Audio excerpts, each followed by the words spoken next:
What's up everyone, my name is Platinum Howler, coach of your Delta Gliders. Today I'm going to be bringing you a bit of a different video. This is going to be a combination of a season recap video for our season in the APA Academy, as well as sort of an update video. We're going to update you on a few things that we have planned for the channel coming up this summer and beyond. Before you do anything else, please leave a like on the video, consider subscribing to the channel so you can keep up with all of our Draft League content and other content that we have planned. And also please leave some comments, prepare comments down below. This is your opportunity to give me some feedback on how you think my channel is doing so far, what kind of videos, what kind of content you want to see on the channel going forward. Anyways, we're going to start with the Academy season recap portion of the video by giving a general overview of how the season went. Overall, I'm pretty happy with how it went, even though I didn't end up winning the championship. Going 10-0 in the regular season was something I was not banking on whatsoever. I never thought that I could run the table in any Draft League season like that. It's not something that I was trying to do, it just sort of happened. I certainly didn't have the goal in mind of going undefeated on the way to the championship, going 13-0. Like, that certainly wasn't a goal of mine heading in at all. I had fun with my games, and it was really encouraging to see how well the videos were performing. Like, most of the time I was getting over half of my subscriber count. That's how many views I was getting or averaging on most of my battle videos, which is really good. I was really satisfied with those numbers. And so yeah, I was just satisfied with how the channel grew overall over the course of the season, and it's a good sign of things to come. I think it's a good sign that the channel could continue to grow and we could maybe reach the 100 subscriber mark by the end of the summer. Going into the season, I was kind of expecting this to be sort of a test run, since Wi-Fi battling isn't what it used to be back in Gen 7 with our beloved 60-minute timer. Now we're using a much different system, being the 10-minute chess timer and LAN mode and whatnot, which was at first pretty difficult to set up, but once you get past that the setup barrier, it's really pretty seamless. Like, you think how it's just second nature now, really. Like, you don't setting it up isn't complicated, but sometimes it's just hard to connect with people. I haven't really had too many problems, or as many problems as some other people may have had trying to get connected over LAN. It's been mostly a good experience for me. I thought it was something that I was going to have a very hard time adjusting to, but in some ways I actually think the LAN timer has worked out in my favor. A lot of people who are used to calcing, running lots of calcs during the matches, are kind of put at a disadvantage a little bit. They're not, like, it's very hard for them to do that now, considering they have to manage this strict 10-minute chess timer. Whereas I have never calced during matches before, so it's not something that really sets me back at all. I personally have no issue with the timer. Do I want the 60-minute timer back? Sure. I think everybody would play better overall with the 60-minute timer as opposed to the 10-minute chess timer. But it's not the end of the world, is what I'm saying. Like, it's definitely not the end of the Wi-Fi draft community, if you ask me. It definitely was a system that I can live with going forward. I have no issues with it, so I'm going to continue to play in Wi-Fi draft leagues using the chess timer. This league was also my first experience using Gigantamax Pokemon as the new mechanic, as opposed to Z-moves and Megas, I really liked Megas, and I'm sad that they're gone, but G-Max is an okay substitute for that. Most people are pretty against the use of G-Maxes. They think they're pretty overpowered. The main issue that I have with G-Max, I guess, is that there are some that are a lot better than others, and I feel in a large draft pool, for example, if you don't get one of the better Gmax Pokemon, then I feel like you're already at a much bigger disadvantage. Like if you get stuck with something like Gmax Appleton, for example, which isn't one of the best Gmax Pokemon, then you are not in nearly as good shape as somebody who managed to get Gmax Charizard, for example.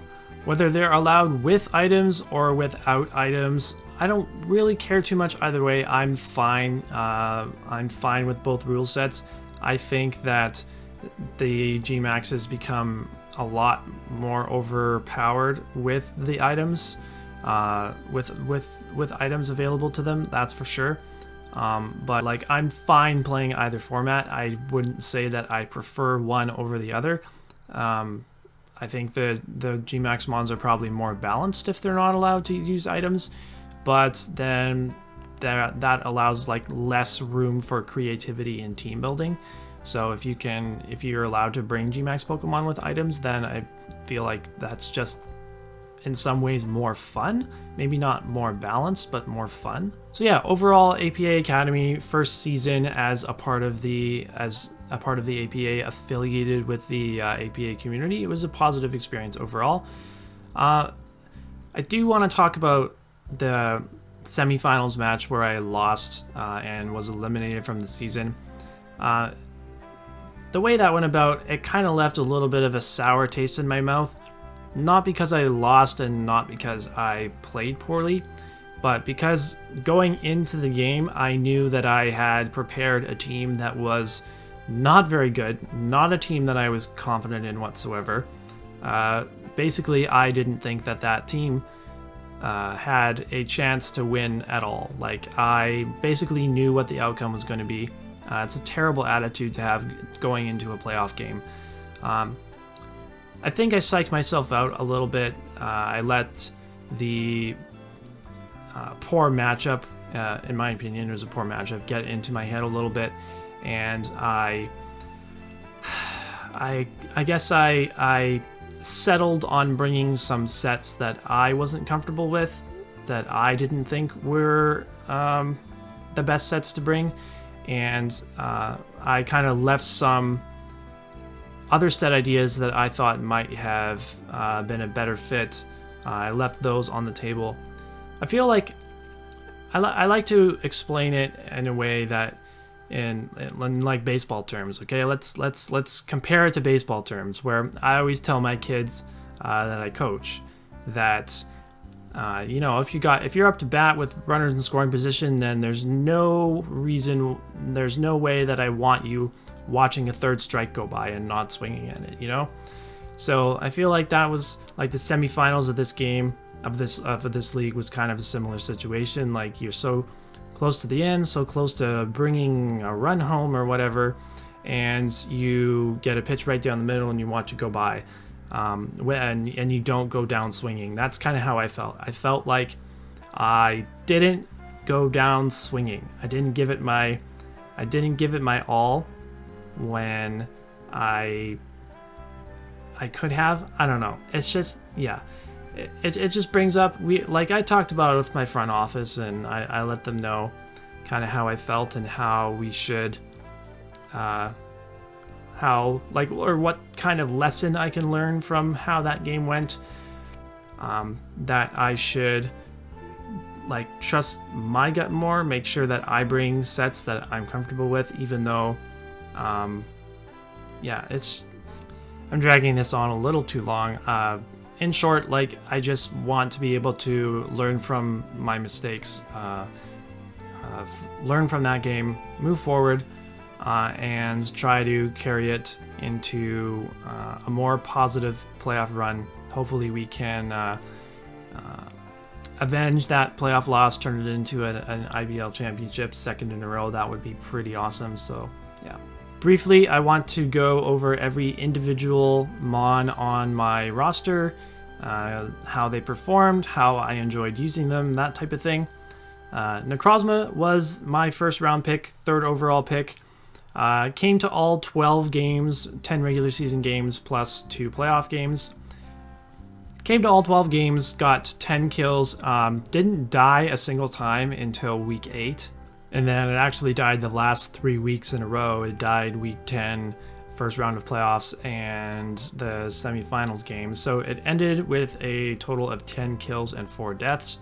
Considering it started the season, the first 2 games of the season, with 5 kills and 0 deaths, I guess you could say it had a pretty underwhelming back half of the season. The last 10 games, it only got 5 kills and died 4 times.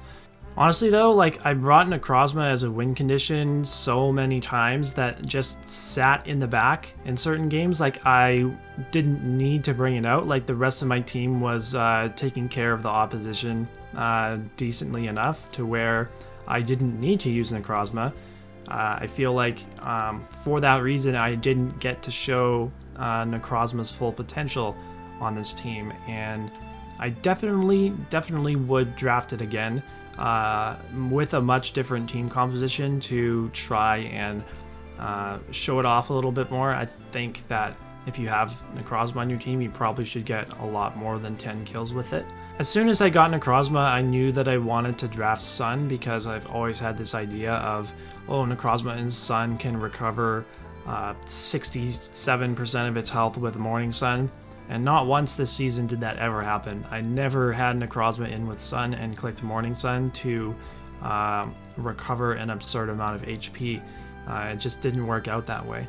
I'm also going to talk about each Mon's best performance of the season. For Necrozma, for me, it has to be week 1 against D-Ray, where we brought a Trick Room weakness policy set and it cleaned up, got 3 kills late in the game. I think that was the most memorable set. My favorite game that I used Necrozma of the season. The next Mon that we picked was Weavile. It was actually tied for 4th most games played on the team. It only came to 8 games out of 12, but it still led our team in kills with 13.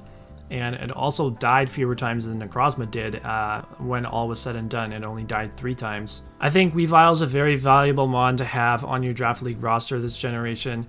Just fast, powerful knockoff is always nice.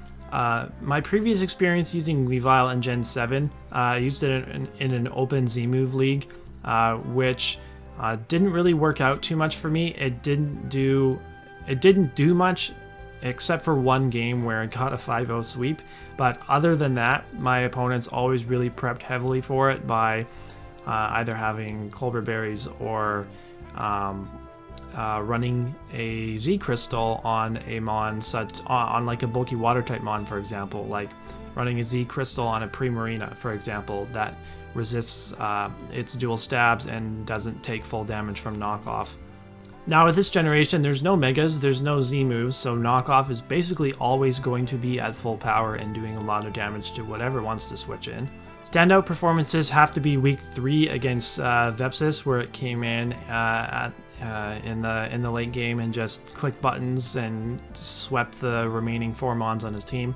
And also week 8. Week 8, it bailed us out big time against Trogdor, when we let our Heliolisk go down very early in the game. And Choice Banded Weavile just was able to come in so many times, click a button, get out of there, come back in later, click another button and get another kill. It clutched that game for us big time. So moving on to Mimikyu, it had the 2nd most games played on our team. It actually came to 10 games, 8 kills, 6 deaths. Probably not as well as Ian would have used it, but still better than I had used. Better stats, better results from my previous experiences using Mimikyu. I feel like I relied on its disguise ability quite a bit on this hyper offensive team to kind of have something to fall back on. Very threatening Mon in its own right as well from an offensive standpoint. Pretty difficult to prep for.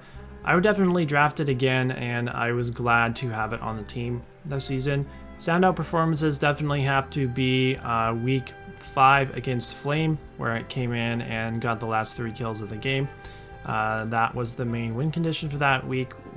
We were banking on getting a Swords Dance up. We didn't even need to click Swords Dance to get the last 3 kills.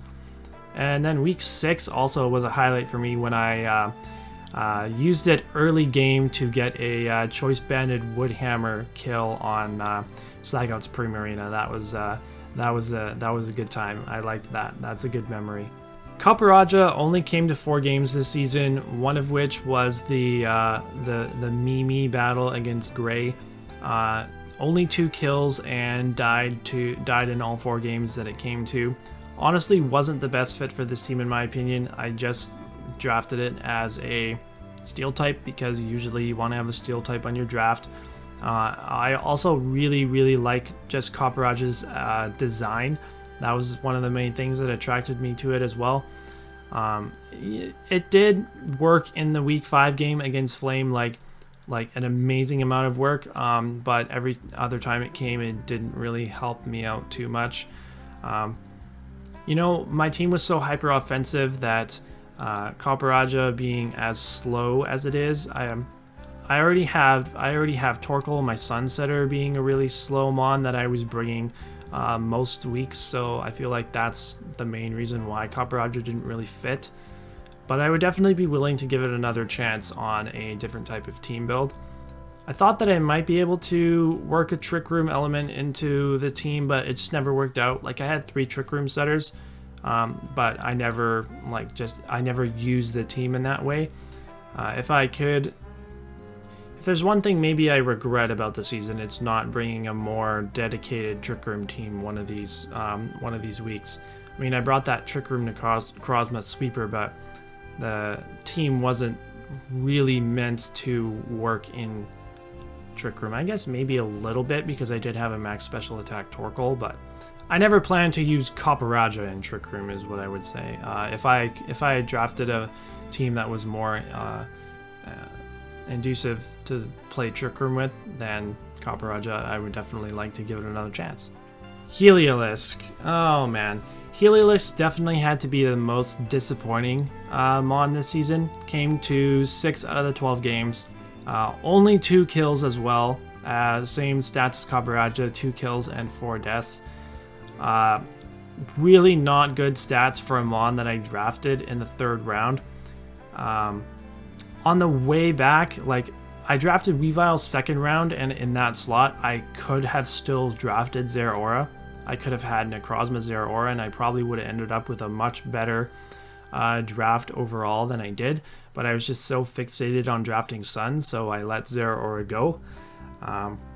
Regardless, in the semifinals game, I still would have had to go up against an opposing Zeraora because Vepsis was in the other draft pool. Shuckle King was in my draft pool, and he was the one who ended up drafting Zeraora. I drafted Heliolisk because I wanted to use it with solar power in the sun, and that just didn't really end up happening. Like the same deal as Necrozma with its Morning Suns. Solar power, Heliolisk didn't really have much of an impact at all.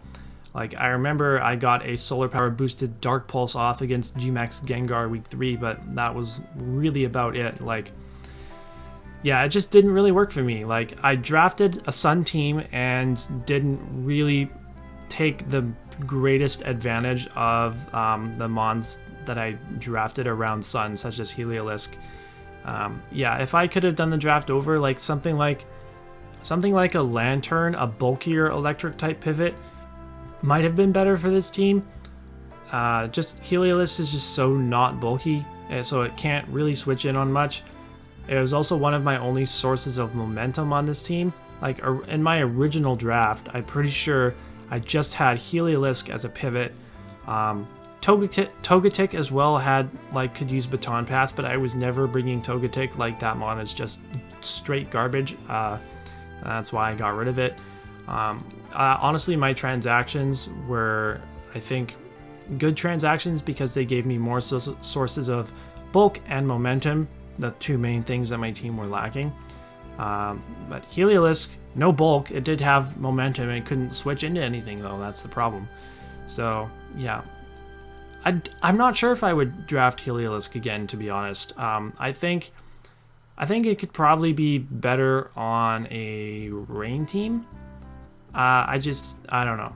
Like, I think it's better with Dry Skin, honestly, just to switch into bulky waters and force them out, try to get a pivot on them. But you know, without dry skin, and if you're trying to run solar power, I don't know, it just doesn't work for me. Torkoal, the Sunsetter, though, came to 9 games this season and got 9 kills.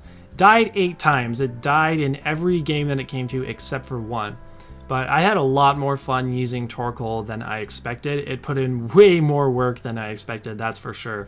You could say that I enjoyed using Torkoal more than I enjoyed using the actual Sun Sweepers, being Heliolisk and Venusaur.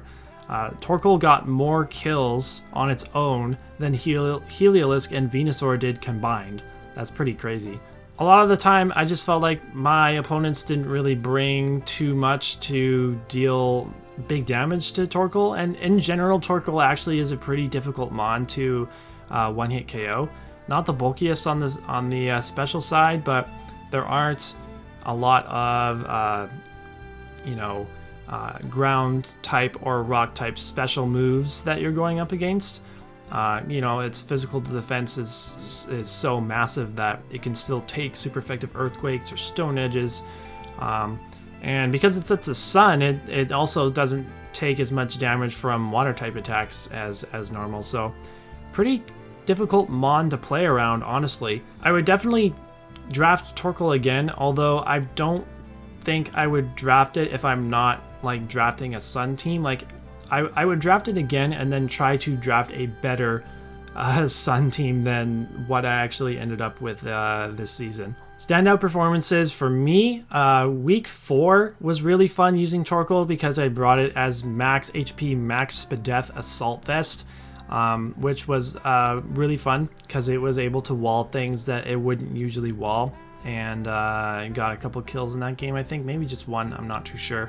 But also week 6, it picked up 3 kills in that game. It KO'd Gmax Corviknight, it KO'd a Frostlass, I think? Yeah, it KO'd Frostlass, and it also KO'd a Centiskorch with Stone Edge, so that was the game where it put in the most work by far.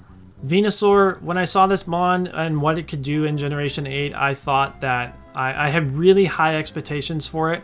It didn't do terrible.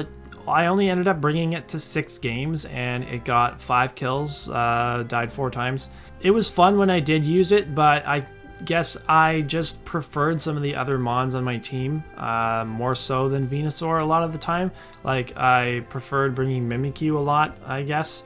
I brought Necrozma a lot, obviously. Weavile came to more games than Venusaur did. Honestly, I'm not too sure why I didn't bring Venusaur to more games. I wish that I could have. Standout performances, definitely week 2, although it only got 1 kill in that game. It had set up a growth with like 5 or 6 turns of sun remaining, and it was just going. It was in position to put a massive hole through Matt O'Shea's team, but I just played it super passively. If I had played it more aggressive, then it probably could have got 3 or 4 kills in the end and netted a much higher differential win for me in the end. But that was still probably its best game of the season, and I also enjoyed using it week 7 as more of a specially defensive mon / support mon to take on things like Gmax Duraludon and Grimmsnarl and stuff like that. I like that because it showed how it could be a versatile sweeper in Sun, but also something more defensive that could take hits and support the team. Next is Dubwool, one of the mons that we picked up in free agency. Only came to 2 games and ended up getting 4 kills plus 1 death. 4 kills, of course, in the quarterfinal game against Flame Horizon. Sorry about that crit, man. Again, that was pretty rough. Dubwool is a super annoying mon to play against. The only thing about it is that its move pool is so limited that it's hard to be really creative with it. And in a way, like if you see a Dubwool, you basically know exactly what's coming and you can deal with it accordingly. It's so fat with Fluffy that it's not 2-hit KO'd by a Dracovish Scarfish's Rend. It's still 2-hit KO'd by a Banded one, but we are able to bring it as a pivot into that thing and gets lots of Rocky Helmet damage off against it. You know, without the 3 hits of Rocky Helmet that we got, we wouldn't have been able to put it in range for our Weavile to kill with an Ice Shard. It's definitely a fun mon to have on the team, but not something I think you should be counting on to use as a win condition a lot of the time. Just because its coverage is so bad, it can't really do anything to ghost types at all, outside of payback, but it's not really doing any sorts of damage, let's be real. Gallade was a fun mon to use when I did bring it. I wish I could have brought it more as well, kind of in the same boat as Venusaur. It was very offensive fighting type, again keeping with the theme of hyper offense, but very frail on the physical defensive side, you know, keeping with that theme as well. I just had so many mons that were really frail physically, like Weavile, Heliolisk, Gallade, Venusaur to an extent, I guess, Mimikyu as well. It's just really not good when you don't have a resistance to ground and you have so many mons that are physically frail that are like could be OHKO'd by earthquakes. Honestly, don't really have much else to say about Gallade. Gallade is the main thing that I wish I had brought to the semifinals game. I know Vepsis said in his video that he was expecting it to come this time, and I really wanted to bring it. I probably should have brought it over like either Weavile or Mimikyu. I'm not too sure which. I definitely would have had to choose, or maybe Heliolisk, honestly. Maybe I could have sat Heliolisk. I don't know. Yeah. I maybe could have made room to on the team to sit Heliolisk, because Heliolisk really did nothing. Yeah, I feel like, yeah, I'll say Gallade should have came over Heliolisk. The main problem with the team from that game, kind of backtracking a little bit, but I just felt like the Zeraora endgame was inevitable. Like he would just bring the Zeraora and click buttons and win, which is exactly what happened. He brought a Choice Banded Zeraora that would just come in and kill everything that I had. So I needed something like Gallade that could run like a speed boosting set, like either a Hypnosis Blunder Policy or like Adrenaline Orb was one idea that I came up with, because I knew that he was going to bring his Scrafty, so if I predicted that to come in, he got an Intimidate off, I get a speed boost. Probably wouldn't have been the best set idea, but it's something that I thought of. Like Endure Slack also could have been something. Yeah, like if I had brought it, I probably would have brought the Blunder Policy Hypnosis to give myself +2 in speed, and then Drain Punch, Zen Headbutt was all I needed. Yeah, I would have liked to see how differently that game could have gone had I stuck with my guns a little bit more and ended up bringing that Gallade set. Washy, another mon that was really fun to have on the team. Unfortunately, I don't think I used it very well. I only used it in one competitive game. That was the semifinal against Vepsis. It came in against the Bronzong, which was fair. You know, that Bronzong was heat proof. I really should have just clicked Earthquake with Conda and said screw it. I think you might be heat proof to take on stuff like my Torkoal and my Venusaur, so I'm gonna click Earthquake and see what happens. You know, I would have felt so much better after that game, even if I had still lost 4-0, if I had clicked Earthquake on that turn and you know, predicted him to have heat proof.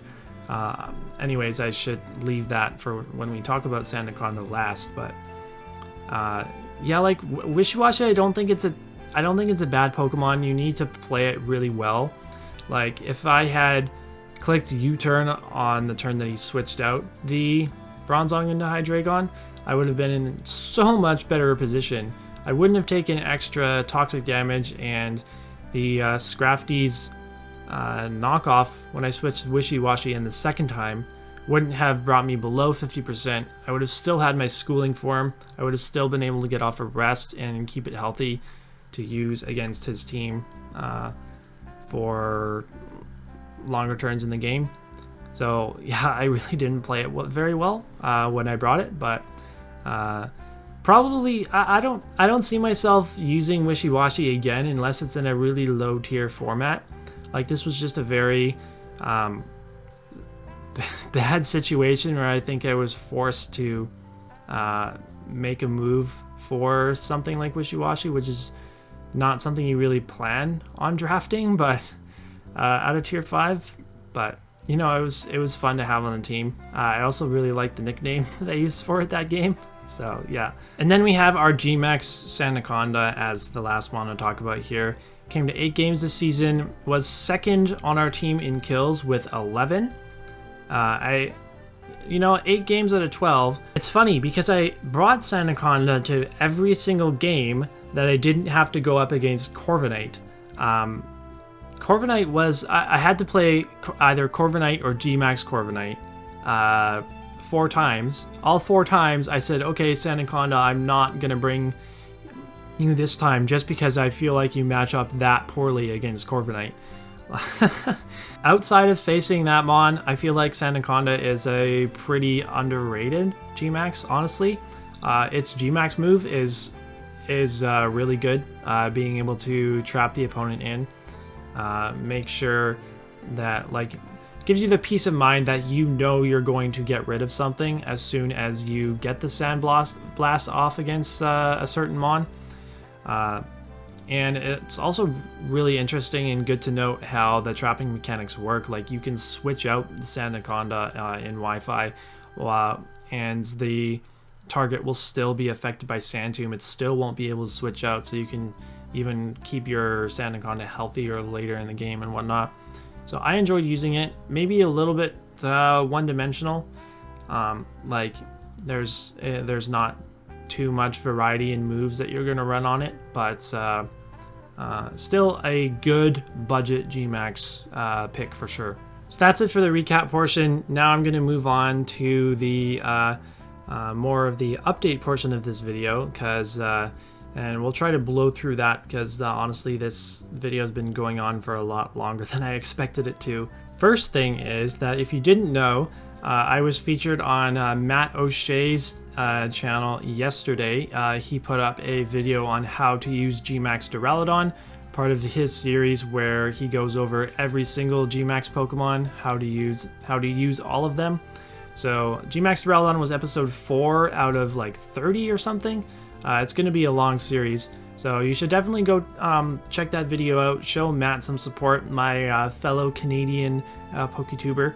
You know, we've actually gotten to know each other pretty well over the last couple months or so since we first talked, getting ready to battle for the first time in APA Academy, and I'm really glad that I got to know him. You may also know that the Isle of Armor DLC is releasing tomorrow. You might be wondering what kind of content I have planned for that. I am actually not going to buy the DLC. I'm just going to get the free update that allows me to use the new Pokemon that are available now with the DLC. So like, I can't justify buying the DLC in Canada with tax costs over $40. I can't justify buying that right now when there are so many other games that I own that I would much rather play besides Pokemon. I still like to battle, obviously, but the Pokemon games themselves aren't that good. Like, I didn't like Sword and Shield the game that much. Like, I'll be honest with you, I liked Pokemon Sun and Moon a lot more than Sword and Shield, which is probably an unpopular opinion, but I have much fonder memories of playing through Pokemon Moon than I do of Pokemon Sword. I may consider buying the DLC when the Crown Tundra comes out, so that I can play both parts of the DLC together.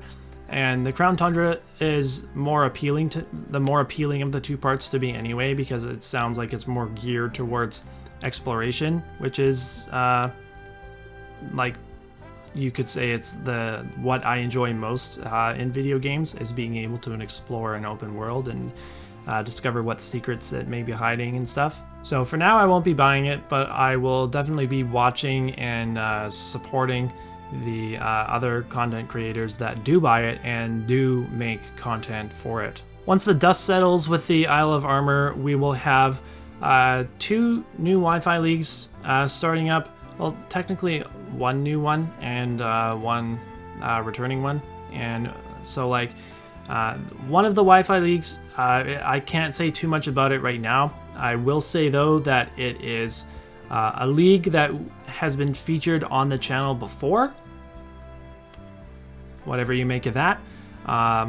Hopefully that's, or not hopefully, I'm not entirely sure when it's supposed to start, like maybe end of July, I think, is probably when it's going to end up starting.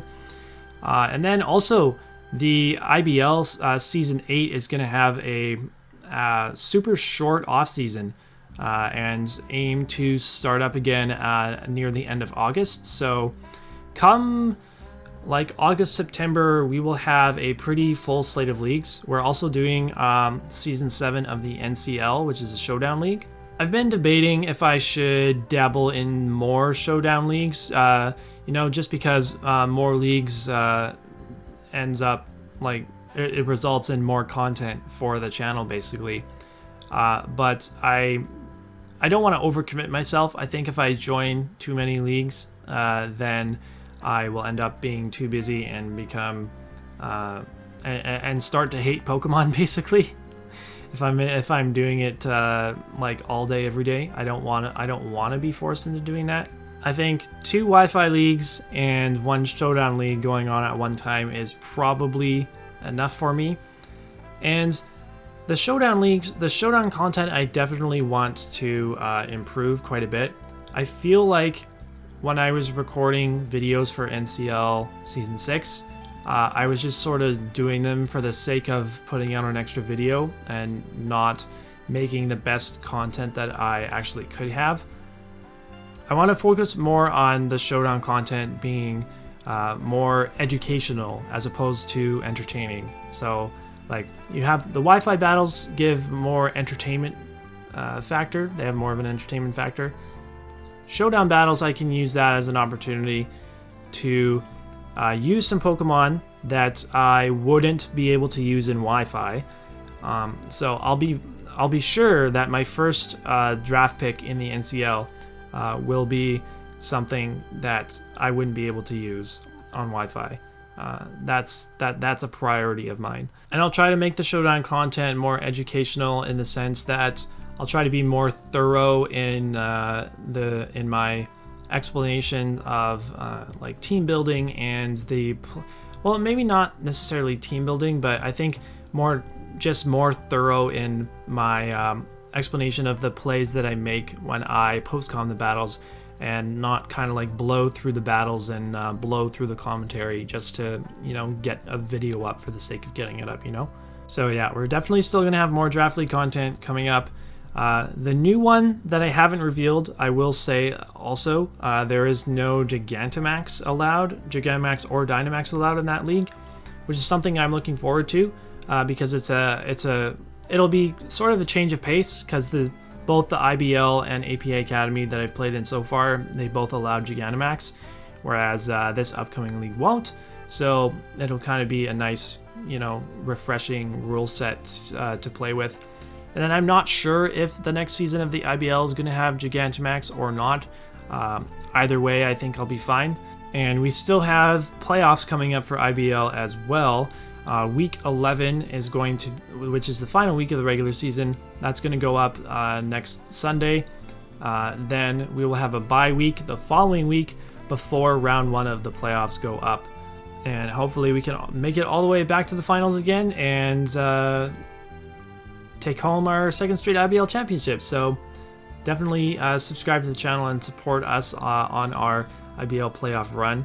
Last thing is I'm trying to establish more of a consistent streaming schedule, which I just haven't been very good at making time to stream. Like, it's always something that I've wanted to do. Like, I've always wanted to stream more. I think I wanted to stream more 3DS games, honestly, than anything, because I have a lot of RPGs on 3DS that I wanted to make go through on stream, but my 3DS capture card stopped working. I'm actually gonna make a note to test it one last time now that I got my computer back from the repair guy, and see if that makes any difference. I haven't done that yet, but I'm not banking on it. I'm not banking on it making any difference, but I may as well check. I streamed a couple times this past weekend, so I'll try to stream. The schedule that I had in mind was Tuesday, Thursday, and maybe one day on the weekend as well. I'm not sure. I'm not willing to commit to streaming on the weekends yet, but Tuesdays will probably be Luigi's Mansion until I finish my story playthrough of that game. I think I've cleared the 11th floor out of, I want to say there's 15 floors total or something. So I'm pretty close to the end of the game. Once I finish that, I want to try streaming Persona 4 Golden, which just came out on Steam, and it sounds like a ton of people have been playing that game. You know, I really loved Persona 5 when it came out 3 years ago, that long ago, yeah. So I want to see if I can stream that.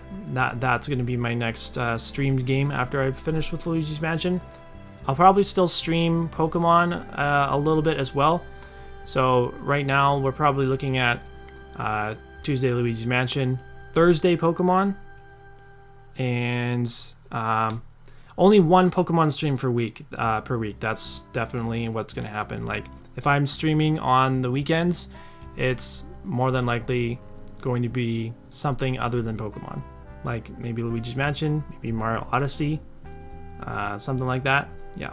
And generally speaking, while I have a little downtime between, you know, the release of the Isle of Armor and the start of all of the kind of like second wave of draft leagues, between then, I want to use a lot of my free time to put into just improving the overall quality of my videos.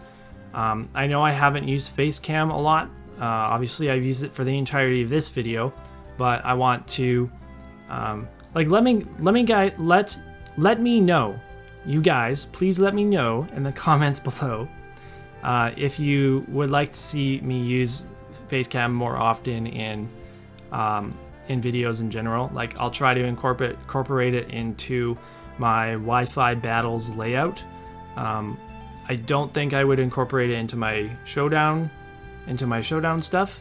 I think I'll probably keep the same layout that I got there, but yeah, so that kind of thing is like working on better graphics for the channel, because right now my graphics for battle videos are pretty plain. It's just the battle occupying the whole screen and whatnot. But I feel like if I put the time in to make a decent layout, then it's going to enhance the overall quality of my videos. So yeah, that's about it. So this was a lot longer video than I thought. If you stayed for the whole thing, then I appreciate you. Once again, please leave a like on the video, subscribe to the channel if you're new, so that we can hopefully reach the 100 subscriber mark by the end of the summer. Just thank you to everybody that has come along over the course of this last few months. That if you discovered me through APA Academy, then hopefully you stick around and continue to enjoy my content, and hopefully this channel continues to grow. So yeah, thanks again for watching. Like, comment, subscribe. Comment is the most important thing. Please comment. Let me know what kind of things you want to see from the channel going forward. So yeah, we'll see you in the next video, guys.